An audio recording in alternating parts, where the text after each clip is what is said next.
السلام عليكم ورحمة الله. عاملين ايه؟ يا رب تكونوا بخير وفي اسعد حال. انا ببرج عينيا، عايزة اخوف النسوين، عايزة اخوف شوية النسوين. حضرتك بعد انا نسيت اقول السلام عليكم. طب السلام عليكم ورحمة الله. نسيت والله، مش عارفة قلتها ولا ما قلتها. المهم، زي بعض. كتر السلام لا لا لا، يزيد المعرفة مش يقل المعرفة. بصوا يا جماعة، النهاردة كان في واقعة يعني غريبة شوية. أم بعت ابنها عند الفرارجي يشتري لها بانيه. طبعا فضلة خيركم كلنا عارفين البانيه، ما طولش عليكم قولي طولي.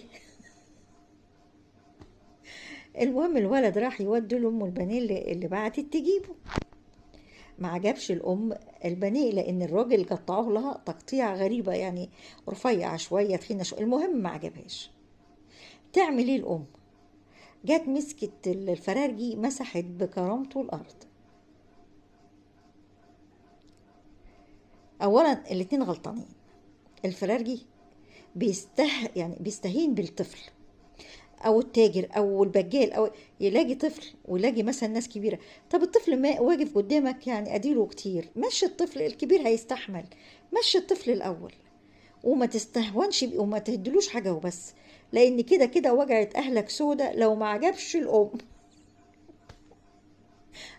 هتيجي هتيجي تشرشحك، سواء خضار لحمه، انت حر، انت اخرتك طين. المهم الست جت مسحت بكرامة أهله الأرض. راح هو الفرارجي جادر شوية، خد منها البانيه وقال لها اخبط دماغك في أحسن ما في، ملكيش عندي بانيه وملكيش عندي فلوس وملكيش حاجة عندي. ما هو فعلا انت روحي بأدب واحترام يا عم الحاج. انا بعتلك طفل صغير مثلا ما جاش معاه بالذوق، تعالي انت فهميه بالراحه بالاصول.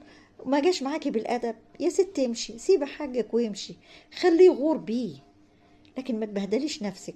والمشكله والادهى من كده ان جوز هيجي جه يجري وراها بالشورت والشبشب. كان منظر تحفه، يا ريتني كنت قادره اصور. المهم طبعا بصوا انا مش عارفه اقول لكم ايه. لبست جوزها في الحيط، حقيقي لبست